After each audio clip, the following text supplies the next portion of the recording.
అదే విధంగా ఇందిరమ్మ ఇండ్లు 4.5 లక్షలతోటి 22,000 కోట్ల రూపాయలు మంజూరు చేసినాం. ఇన్ని చేసినా ఇవాళ బీఆర్ఎస్ వాళ్ళు అంటున్నారు, కేటీఆర్ అంటున్నాడు మీరు 6 గ్యారెంటీలు అమలు చేయలేదని. అందుకే ఈ వేదిక మీద నుంచి కేటీఆర్కు సూచన చేస్తున్నా, కేటీఆర్ నువ్వు పని చెయ్యి, నీకు సినిమా మిత్రులు ఉన్నారు కదా, మంచిగా చీర కట్టుకొని ముస్తాబ్ అయ్యి ఆర్టీసీ బస్సు ఎక్కు. కేటీఆర్ మా ఉచిత పథకాలు అమలు అవుతున్నాయో లేదో, అన్నం ఉడికిందా లేదా అని ఒక్క మెతుకు బట్టి చూస్తాం. మా గ్యారంటీలు అమలు అవుతున్నాయో లేదో తెలవాలంటే నువ్వు చీర కట్టుకొని ఆర్టీసీ బస్సు ఎక్కు. హైదరాబాద్ నుంచి జోగులాంబ తల్లి ఆశీర్వాదానికి రా.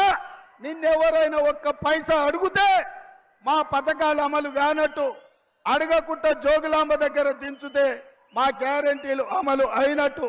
అదే విధంగా ఆయన అంటున్నాడు కారు ఖరాబ్ అయింది కార్ఖానకు పోయిందని. నేను అంటున్నా కారు ఖరాబ్ అవ్వడు కాదు, అన్నం జద్దది కార్ఖానా నుంచి ఇంకా రాదు, తూకానికి అమ్మాల్సిందే. జుమ్మరాత్ బజార్లో మీ కారు తెగ నమ్మాల్సిందే.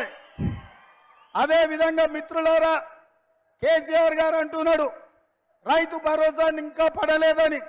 అందుకే ఇక్కడికి వచ్చిన మా నడిగడ్డ సోదరులకు మాట ఇస్తున్నా, ఈ నెల 9 తారీఖు లోపల జోగులాంబ సాక్షిగా మీకు రైతు భరోసా నిధులు మీ ఖాతాలేసే బాధ్యత కాంగ్రెస్ పార్టీది. అదే విధంగా హరీష్ రావు అంటున్నాడు రైతు రుణమాఫీ చేయలేదని.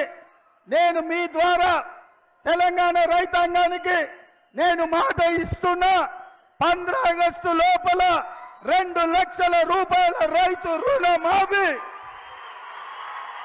జోగులాంబ తల్లి సాక్షిగా తెలంగాణ రైతాంగానికి 2 లక్షల రుణమాఫీ చేసి ఈ రైతుల రుణం తీర్చుకుంటాం.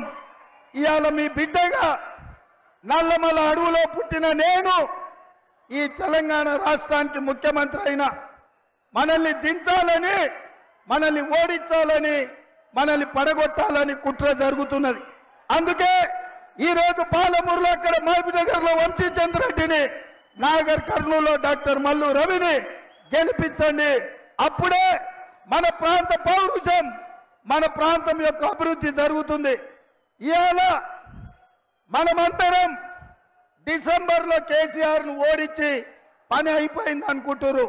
కాదు మిత్రులారా, డిసెంబర్లో జరిగిన ఎన్నికలు సెమీఫైనల్స్ లో కేసీఆర్ను ఓడించడం.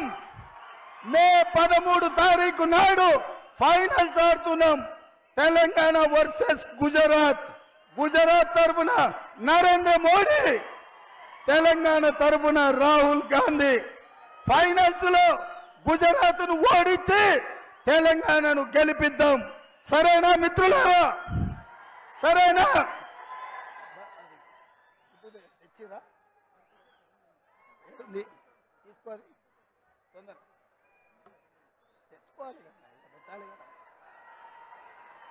ఇలా బయ్యారం ఉక్కు కర్మాగారం మనం అడిగినాం. బీజేపీ ఏమిచ్చింది? బయ్యారం ఉక్కు కర్మాగారం మనం అడిగితే బీజేపీ మనకు గాడిద గుడ్డిచ్చింది. రైల్వే కోచ్ ఫ్యాక్టరీ మనం అడిగితే బీజేపీ మనకు గాడిద గుడ్డిచ్చింది. పాలమూరు రంగారెడ్డి ఎత్తిపోతగల జాతీయ ప్రాజెక్టు అడిగితే బీజేపీ మనకు గాడిద గుడ్డిచ్చింది. అందుకే మిత్రులారా, నేను బీజేపీ ఏమిచ్చిందంటే మీరందరూ గాడిద గుడ్డ అనాలి. మోడీ ఏం తెచ్చిందంటే గాడిద గుడ్డ అనాలి. రెడీనా? రెడీ. బీజేపీ ఏమిచ్చింది? మోడీ ఏం తెచ్చిండు? బీజేపీ ఏమిచ్చింది? మోడీ ఏం తెచ్చిండు? బీజేపీ ఏమిచ్చింది? అర్ణమ్మ ఏం తెచ్చింది? బీజేపీ ఏమిచ్చింది? అర్ణమ్మ ఏం తెచ్చింది? మరి గాడిద గుడ్డు తెచ్చిన బీజేపీ వాళ్ళకు కర్రు కాల్చి వాత పెట్టాల్సిందే కదా. అవునా అవునా? మల్లు రవిని 1,00,000 ఓట్లతోని గెలిపించాలి. నేను 1,00,000 అంటే మీరు పక్కా అనాలి. ఓకే ఓకే 1,00,000 1,00,000 1,00,000 1,00,000 1,00,000 1,00,000 1,00,000 1,00,000 1,00,000 1,00,000 1,00,000 1,00,000 గట్టిగా బంగ్లాలో గుండెలు ఎదరాలి.